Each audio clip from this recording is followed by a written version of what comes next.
दे दिया जाएगा, और यहाँ पर यूट्यूब का लिंक जो दिया गया है उसके माध्यम से आप देख सकते हैं। यहाँ पर आज हम चर्चा करेंगे सांख्य दर्शन की। सांख्य दर्शन के अंतर्गत हमने जो चर्चा करना है वह है मुख्य कारिकाएं जो हैं उनको हमें देखना है, और उस कारिका के साथ साथ जो उसका निहितार्थ है वो समझने का प्रयास करेंगे, ताकि हम ऑब्जेक्टिव जो है ऑब्जेक्टिव को सहजतया हम कर सकें। हम जानते हैं कि इस ग्रंथ का नाम सांख्य कारिका है और ईश्वर कृष्ण द्वारा रचित है, और ये जहाँ पर पाठ्यक्रम में आपका पहले से बताया गया है, निर्धारित है, वह है संभव है जो कि पाठ्यक्रम में परिवर्तन भी आया हो, क्योंकि ये नया सेक्शन है, नए तरीके से पाठ्यक्रम आप देख रहे थे, इस कारण से ये अलग अलग पार्ट्स में दिखेगा आपको, जहाँ पर कि आप लगभग 6-7 प्रभागों में देखेंगे इसको। तो ये प्रथम प्रभाग हम यहाँ देख रहे हैं। तो आगे हम जो प्रारंभ जो करेंगे वह एक प्रथम कारिका है, दुःखत्रयाभिघाता जिज्ञासा तदवघात के हेतु दृष्टेशा पार्थाचिन्निकान्तात्यन्ततो भावात्। इसमें दुःखत्रय के अभिघात के लिए, दुःखत्रय के अभिघात के लिए जो जिज्ञासा होती है उसका कोई ना कोई कारण होगा। इसके लिए हमें दृष्ट कारण भी दिखाई पड़ता है, लेकिन वो अपार्थ है, वह स्पष्ट नहीं हो सकता, वह है अर्थात वह उपादेय नहीं है। इस कारण से कहा गया है जो कि दृष्ट कारण जो है, जो भी हमें लौकिक उपाय जो दिखाई पड़ते हैं वह सम्यक नहीं है, उपादेय नहीं है। तब क्या कहते हैं जो कि चलिए कोई बात नहीं, इसको देखें जो वैदिक माध्यम से जो दिखाए गए हैं, तो दृष्टवदानुश्रविका है सौज विशुद्धिक्षयातिशय युक्त तद विपरीत श्रेयान व्यक्ताव्यक्त ज्ञ विज्ञानात्। ठीक है, तो अब इसमें दुःखत्रय जो है उनको आपको समझना था, उसके बाद उनका अभिघात जो है इनको समझना था, उसके बाद हेतु क्या है इसको समझना था, दृष्ट पद क्या है, अपार्थ पद क्या है, आत्यंतिक और एकांतिक क्या होता है ये देखना है। तो ये सब टर्मिनोलॉजी है, तकनीकी शब्दावली है जिनको आपको देखना है। तो दुःखत्रय हम जानते हैं, आदि भौतिक, आध्यात्मिक, आदि भौतिक, आदि दैविक, ये हम जानते हैं, हमने चर्चा किया था दर्शन के प्रारंभ में ही। उसके बाद अभिघात कहते हैं कि हन धातु से इसकी निष्पत्ति है, और हन धातु से तप प्रत्यय करके और अभीष्ट पूर्वक जिसको समाप्त किया जाए उसको अभिघात कहा जाता है। अभीष्ट पूर्वक जिसको समाप्त किया जाए उसको अभिघात कहा जाता है। तो यहाँ पर हम देख रहे हैं जो कि उसके लिए लौकिक उपाय भी हमें दिखाई पड़ते हैं, लेकिन और लौकिक उपाय जो है वह इतने उपादेय नहीं हो पाते हैं, क्योंकि वह आत्यंतिक निवृत्ति नहीं करवाते हैं। एक बार तो आपको करवा देंगे, लेकिन फिर वह आत्यंतिक निवृत्ति नहीं करवाते हैं, फिर से दोबारा कष्ट वो हो सकता है। इस कारण से दिया गया है क्योंकि दुःखत्रय की निवृत्ति के लिए हमें कुछ और ढूंढना पड़ेगा। तो कहते हैं कोई बात नहीं, आनुश्रविक जो है उनको देख लेते हैं। आनुश्रविक कहा जाता है वैदिक जो है, तो कह रहे हैं कि स ही अविशुद्धि क्षय अतिशय युक्त है। वह भी जो है वह क्षय और अतिशय, अविशुद्धि, क्षय और अतिशय से युक्त है। मतलब कर्मकांड में जो यदा कदा अविशुद्धि दिखाई पड़ती है, या उसका क्षय होना जो दिखाई पड़ता है, या अतिशय के साथ जो दिखाई पड़ता है, ये 3 यहाँ पर दोष बताए गए हैं। एक तो अविशुद्ध है जो कि यज्ञ करते वक्त जो कुछ आहुति के क्रम में चला जाता है। क्षय कहा जाता है जो कि स्वर्ग लोक के लिए अगर ये किया गया है तो क्षीणे पूर्णे मर्त्य लोकम विशंति। या फिर आप देखते हैं जो कि अतिशय युक्त, जो कि यदा कदा वह जो कर्मकांड है वो करना बहुत ही कठिन होता है, बहुत ही अलग तरह से आपको देखना होता है। करे तद विपरीत श्रेयान, इससे विपरीत जो है वह श्रेयान, वह श्रेष्ठ है। व्यक्ताव्यक्त ज्ञ विज्ञानात्, व्यक्त अव्यक्त ज्ञ के विज्ञान से। व्यक्ताव्यक्त ज्ञ विज्ञानात्, व्यक्त अव्यक्त ज्ञ का विज्ञान होना। व्यक्त क्या है, अव्यक्त क्या है, ज्ञ क्या है और विज्ञान क्या है। तो यहाँ पर सांख्य की का जो व्युत्पत्ति है ये पर यहाँ पर बताया गया है। सम चक्षण अणगत धातु से बना है सांख्यम, और यहाँ पर 25 तत्वों का विचार किया जाता है, और इस तरह के ग्रंथ को सांख्य ग्रंथ कहा जाता है। मूल जो श्रुति है इसके लिए है अजामेकाम लोहित शुक्ल कृष्णाम, ये श्वेता स्वतर उपनिषद जो है वहां से है। और श्रीमद् भगवद गीता में भी सांख्य दर्शन जो है वो बीज रूप में मिलता है। तो ये हम देखते हैं, इस तरह हम अलग अलग जगह पर सांख्य की अवस्थिति को हम देखते हैं। तो हम चर्चा कर रहे थे व्यक्ताव्यक्त ज्ञ विज्ञानात्, व्यक्त अव्यक्त ज्ञ के विज्ञान से। व्यक्त क्या है, अव्यक्त क्या है और ज्ञ क्या है और इसके विज्ञान का क्या अभिप्राय है, यह हम देख रहे थे। तो यहाँ पर मूल रूप से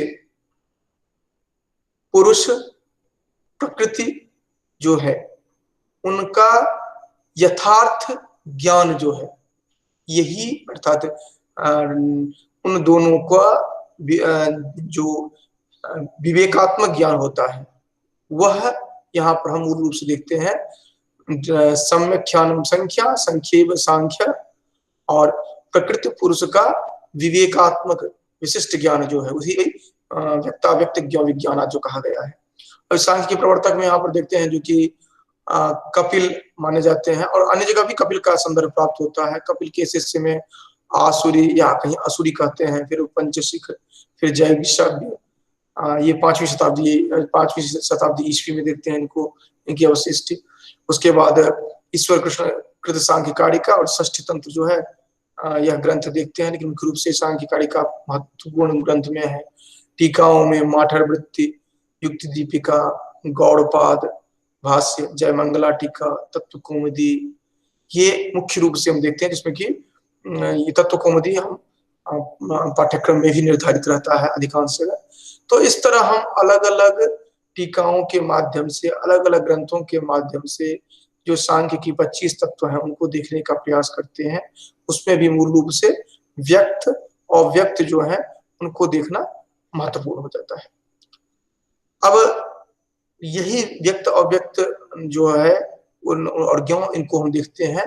कहते हैं मूल प्रकृति विकृति महदाद्या प्रकृति विकृतय सप्त षोडशकस्तु विकारो न प्रकृति न विकृति पुरुष। कहते हैं मूल प्रकृति विकृति, मूल प्रकृति जो है वह अविकृति है। ये चार्ट बहुत ही महत्वपूर्ण है, इसको ध्यान देंगे, जो कि मूल प्रकृति जो है वह अव्यक्त है, ठीक, इसको अव्यक्त कहेंगे। ये अविकृति है, इधर तो आप विकृति देखेंगे लेकिन यहाँ पर अविकृति है। मूल प्रकृति है, अविकृति है, जिसकी संख्या 1 है। और ये क्या है कि ये अव्यक्त है। अव्यक्त आपको 1 दिखता है, व्यक्त आपको 23 दिखता है, और ज्ञ 1। अव्यक्त और ज्ञ 1 व्यक्त रेस्ट 23, ठीक ना। अव्यक्त और ज्ञ के बीच में ये व्यक्त है। पूरा संपूर्ण जो चराचर जगत हम देखेंगे वो इसी बीच में दिखेगा। तो ये जो हम देख रहे हैं केवल प्रकृति, यह एक है। प्रकृति और विकृति दोनों है, अर्थात जिससे उत्पन्न, अर्थात इस तरह कह सकते हैं मूल कारण, और ये कारण और कार्य दोनों है। ये कारण और कार्य क्यों है? इसकी दृष्टि से यह कार्य है और इसकी दृष्टि से यह कारण है। तो ये प्रकृति विकृति जो है कारण कार्य दोनों होता है, प्रकृति विकृति दोनों है, और इनकी संख्या 7 है। प्रकृति विकृतया सप्त। और षोडशकस्तु विकारो, विकार मतलब विकृति, षोडशकस्तु विकारो 16 विकार है। न प्रकृति है न विकृति है पुरुष। ये पूरी कारिका ही डिस्क्राइब करने का प्रयास किया है मैंने। ये मूल प्रकृति है अविकृति ही, ठीक। अविकृति है मतलब अव्यक्त, मूल प्रकृति है अविकृति ही, ये जो कार्य नहीं है किसी का। मूल प्रकृति है अविकृति ही। प्रकृति विकृतयः सप्त बहुवचन में, षोडश कस्तु विकारो 16 विकार, न प्रकृति है न विकृति है पुरुषः, ठीक, और उसको क्यों कहेंगे। तो ये चार्ट आपको अच्छी तरह से ध्यान रहेगा, इसमें बहुत सारी समस्या नहीं है। तो इस तरह से हमने जो ये कारिका थी, मूल प्रकृति विकृति प्रकृति विकृति सप्त, षोडश कस्तु विकारो न प्रकृति न विकृति है पुरुष दिखा यहाँ तक, ठीक। इसके बाद हम आगे बढ़ते हैं और अगली कारिका की ओर जाएंगे। तो अभी तक हमने 3 कारिका देखी, एक तो दुःखत्रया विघाता जिज्ञासा तदवघात के हेतु दृष्टा सापार्था चेन्नैकांता अत्यंत तोभावात् दृष्टवदानुस्र विकास सौज्य विशुद्धि क्षयातिशयुक्तः तद विपरीतस्या व्यक्ताव्यक्त ज्ञान विज्ञानात्। और तीसरा जो हमने देखा वो कारिका की संख्या अलग अलग है, जो कि मूल प्रकृति है, प्रकृति विकृतयः सप्त, षोडश कस्तु विकारो न प्रकृति न विकृति पुरुषः। यहाँ जो आप चार्ट देख रहे हैं वहां भी यही दिखाई पड़ रहा है। तो 1 2 3 कारिका हमने देखी अभी तक। ये जो चार्ट देख रहे हैं वो उसी को दिखाया जा रहा है, जो कि मूल प्रकृति तत्व मीमांसा जो है ऊपर से लेकर के नीचे तक, जो कि मूल प्रकृति कौन है, अविकृति कौन है, इस तरह के देखते हैं। अब सीधा हम आ जाते हैं जो कि प्रमाण को देखते हैं। तो प्रमाण के लिए चतुर्थ कारिका जो है प्रमाण है, अभी सीक्वेंस में कारिका चल रही है, जो कि प्रमेय किसको कहते हैं। प्रमेय है जिसकी सिद्धि करते हैं हम। प्रमाण कहते हैं साधन जिसके द्वारा हम सिद्धि करते हैं। प्रत्यक्ष जो है, अब ये यहाँ पर क्या क्या मानेंगे, तो दृष्ट मनोवानम आप्त वचनम सर्व प्रमाण सिद्धत्वात् त्रिविधम प्रमाणम इष्टम प्रमेय सिद्धे प्रमाणाधि। कह रहे हैं चूंकि प्रमेय की सिद्धि प्रमाण के द्वारा ही संभव है, इसीलिए प्रमाण को जानना आवश्यक है। प्रमेय की सिद्धि का क्या अभिप्राय हुआ, प्रमेय कौन हुआ, तीसरी कारिका जो हमने पढ़ा है अभी, मूल प्रकृति प्रकृति प्रकृति विकृतयः सप्त, षोडश कस्तु विकारो न प्रकृति न विकृति पुरुषः। ये जो हमने 25 पढ़ा है, इसी की तो हमें जानना है। और यही पहले कहा गया था, क्योंकि प्रथम द्वितीय कारिका में जो कहा गया था व्यक्ताव्यक्त ज्ञान विज्ञानात्, तो द्वितीय कारिका का जो मूलभूत बीज है वो मिल जाता है, तृतीय कारिका का मूलभूत बीज द्वितीय कारिका में मिलती है। तो व्यक्ताव्यक्त ज्ञान विज्ञानात् जो कहा गया है उसमें वही व्यक्त अव्यक्त और ज्ञान को जानने के लिए विस्तार पूर्वक बताया जाता है। द्वितीय कारिका में मूल प्रकृति विकृतयः सप्त, षोडश कस्तु विकारो न प्रकृति न विकृति पुरुषः। अब ये व्यक्ताव्यक्त ज्ञान विज्ञानात् जो कहा गया था, तो उसको हम समझेंगे कैसे, तो प्रमाण से समझेंगे। किसको हम समझ रहे हैं, तो वही 25 कारिका को, तो 25 तत्व को। वो 25 तत्व जो है जिसको कि संक्षेप में हमने व्यक्त अव्यक्त ज्ञान कहा है, ये हो जाते हैं क्या, ये तीनों हो जाते हैं, ये तीनों जो है ये हो जा रहे हैं व्यक्त ज्ञान जो है वही संक्षेप में प्रमेय कहे जाएंगे। ये 25 तत्व या 3 जो व्यक्त अव्यक्त ज्ञान कहा गया है इनको प्रमेय कहेंगे। जिनके माध्यम से सिद्ध करेंगे उसकी चर्चा आप कर रहे हैं। किनके माध्यम से सिद्ध करेंगे, तो कर रहे हैं त्रिविधम प्रमाणम इष्टम। ये 3 प्रमाण जो है वही इष्ट है, अपेक्षित है। क्यों, प्रमेय सिद्धि, क्योंकि प्रमेय की सिद्धि के लिए इनको 3 ही प्रमाण की आवश्यकता है। क्योंकि प्रश्न उठ सकता है आपका, 3 ही प्रमाण क्यों मानते हैं, ये 4 मान सकते हैं, 5 मान सकते हैं, 6 मान सकते हैं। तो कह रहे हैं चूंकि इनको प्रमेय सिद्धि के लिए 3 ही प्रमाण, इनको कहा जाता है, क्योंकि प्रमेय सिद्धि जो होगा वो प्रमाणात ही मतलब निश्चय रूप से प्रमेय सिद्धि, प्रमेय की सिद्धि जो होगी वो प्रमाणात, पंचमी प्रामात प्रमाणात ही, प्रमाण से ही संभव है। इस कारण से 3 ही प्रमाण इष्ट है।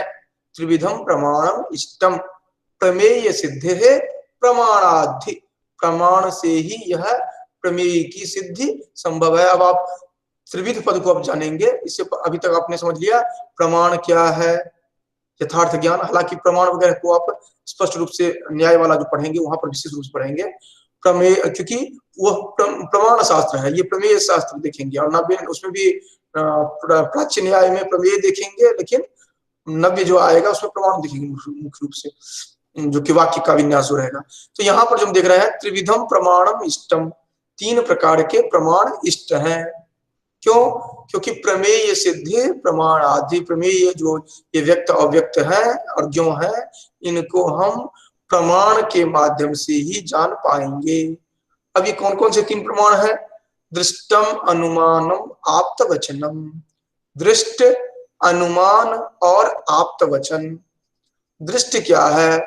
दृष्ट को समझने का प्रयास करिए, बहुत ही महत्वपूर्ण है इसको समझना, क्योंकि जिस तरह ये चर्चा करते हैं वह अपने आप में बहुत ही महत्वपूर्ण है। कहते हैं प्रति विषयाध्यवसायो दृष्टम। दृष्ट किसको कहते हैं? दृष्टम नहीं, दृष्ट कहा जाता है भाग्य को, और दृष्ट कहा जाता है प्रत्यक्ष को। ध्यान रखेंगे उच्चारण करते वक्त। प्रति विषयाध्यवसायो दृष्टम। दृष्ट किसको कहते हैं? प्रति विषयाध्याय, प्रति विषयाध्यवसाय, प्रति विषय का अध्यवसाय। अध्यवसाय का अर्थ होता है जहां पर आप स्पष्ट रूप से कंसंट्रेशन के साथ अपने आप को टिका लेते हैं, वह कहा जाता है अध्यवसाय। और प्रति विषयाध्यवसाय, प्रति विषय, विषय के प्रति जो आपका अध्यवसाय है। विषय के प्रति अध्यवसाय का क्या अभिप्राय हुआ? ये तो आप जब देखते हैं अपने इंद्रियों से तो आप विषय को ही देखते हैं, तो इसमें प्रति विषय अध्यवसाय का क्या अभिप्राय हो गया? जो विषय है उसी विषय को ही तो आप देखते हैं, उसके अतिरिक्त और क्या देखते हैं? कुछ देखते ही नहीं है। तो प्रति विषयाध्यवसाय जो कह रहे हैं, प्रति विषयाध्यवसाय का अभिप्राय यही है, प्रति विषयाध्यवसाय का अभिप्राय है जो कि विषय जितने भी हैं उन विषयों के प्रति इंद्रिय का जो निश्चयात्मक ज्ञान है, इंद्रिय के प्रति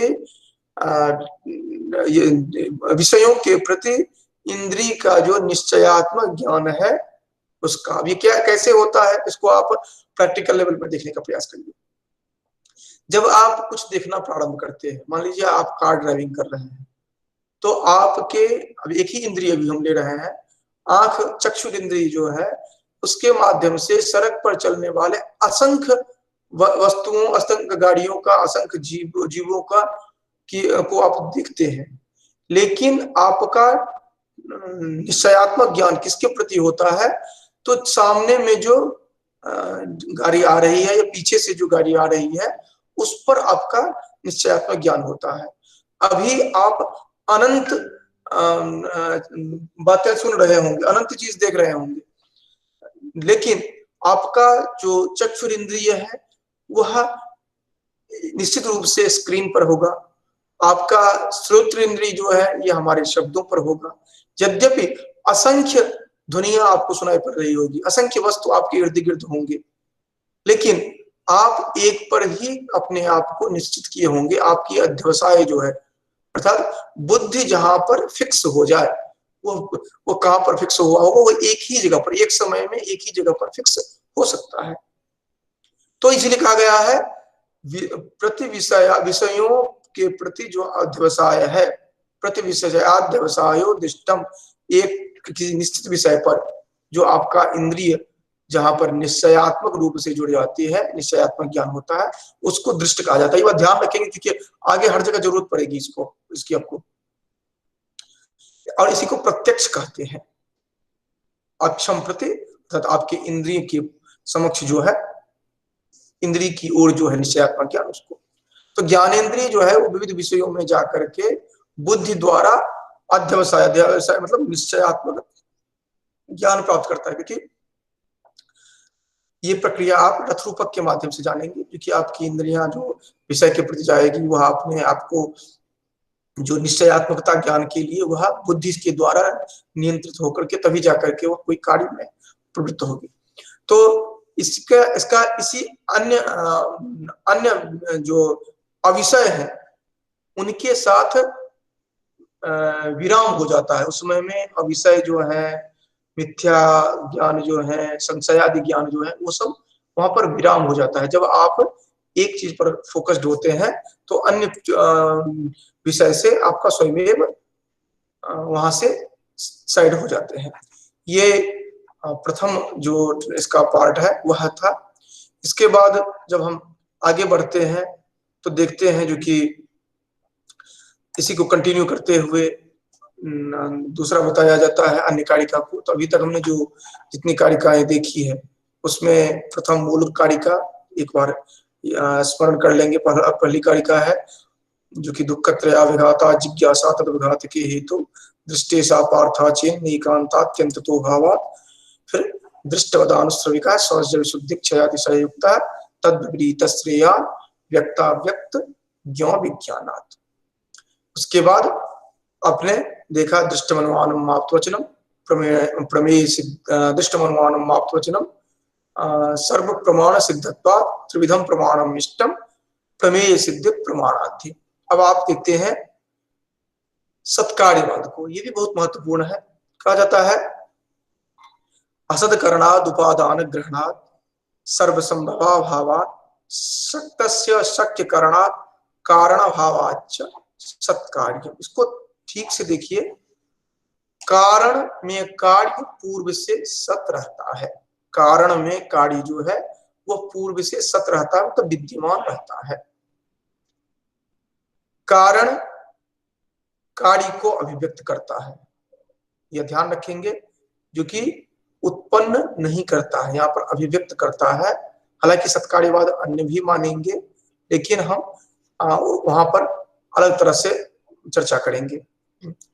इसके भी दो तरह से आप देखेंगे सत्कार्यवाद में भी, जो कि एक आरंभवाद होगा और एक अभिव्यक्तवाद है। जैसे कि यह असत्कार्यवाद जो है इसको आरंभवाद कहा जाता है। यहाँ पर होगा कि वह उत्पन्न करता है, ठीक है, नए सिरे से। और यह है विवर्तवाद। तो ये हम जो सत्कार्यवाद देखेंगे यहाँ पर क्या होता है, कारण में कार्य जो है पूर्व से सत होता है और कारण जो है वो कार्य को अभिव्यक्त करता है, वह उत्पन्न नहीं करता है। बौद्ध में का क्या है, बौद्ध का है क्षणिकवाद। न्याय जो है वह असत्कार्यवाद को मानते हैं, क्योंकि आरंभवाद को मानते हैं। अद्वैत वेदांती जो है वह विवर्तवाद को मानते हैं।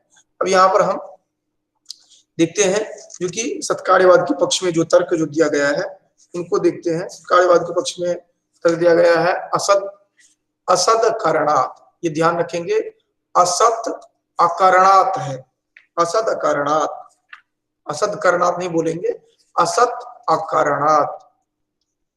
उपादान ग्रहणात् सर्वसंभवाभावात्, सर्वसंभव अभावात्, सर्वसंभव अभावात् है सर्वसंभव अभावात्।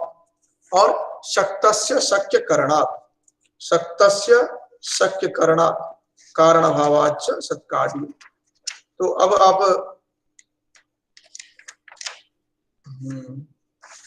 इसमें जो हमने चर्चा किया था उसमें और भी कुछ कारिकाएं हैं जो आप लोग देख लीजिएगा। जैसे कि ये जो दिखते नहीं है वो किस कारण से, तो अतिदूरात अतिसामीप्यात आदि जो है क्योंकि उपलब्धि क्यों नहीं होती है, ये देख लीजिएगा। ये जो हम बता रहे हैं 9वीं कारिका है, और हम जो 4 से लेकर 9 तक जो हमने स्किप किया, 4 से 8 तक जो स्किप किया है उसको देख लीजिएगा। उसमें वह प्रकृति जो साक्षात दिख नहीं पाता है, स्पष्ट नहीं हो पाता है, वो क्यों नहीं हो पाता है उसके संदर्भ में तर्क दिए गए हैं, उनको देख लीजिएगा। वही मैं ढूंढ रहा था जो कि कौन कौन सी वस्तु विषय वस्तु रह गए हैं। तो यहाँ पर असत करना उपादान ग्रहणात् सर्वसंभवाभावात् शक्तस्य शक्य करना कारण भावाच्च सत्कार्यम दिया गया है। अब एक एक करके देखेंगे, क्योंकि असत अकरणात्, असत जो है अर्थात अविद्यमान जो है वह उत्पन्न नहीं किया जा सकता है, अर्थात वह किसी तरह से उसको उत्पन्न नहीं किया जा सकता है। जो असत है हमेशा के लिए, जैसे शशश्रृंग, उसको उसकी उत्पत्ति संभव नहीं है। असत अकारणात्, जो पहले से कारण में सत सत नहीं है, उसकी उत्पत्ति संभव नहीं है।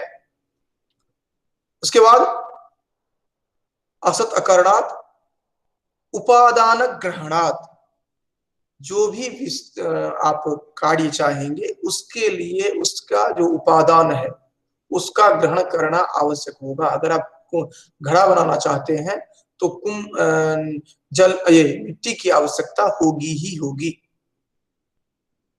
इसके बाद आएंगे, तीसरा है जो कि सर्व संभव अभावात। ये ध्यान रखेंगे, इनको अगर अलग अलग नहीं आप समझ पाएंगे तो दिक्कत होगी।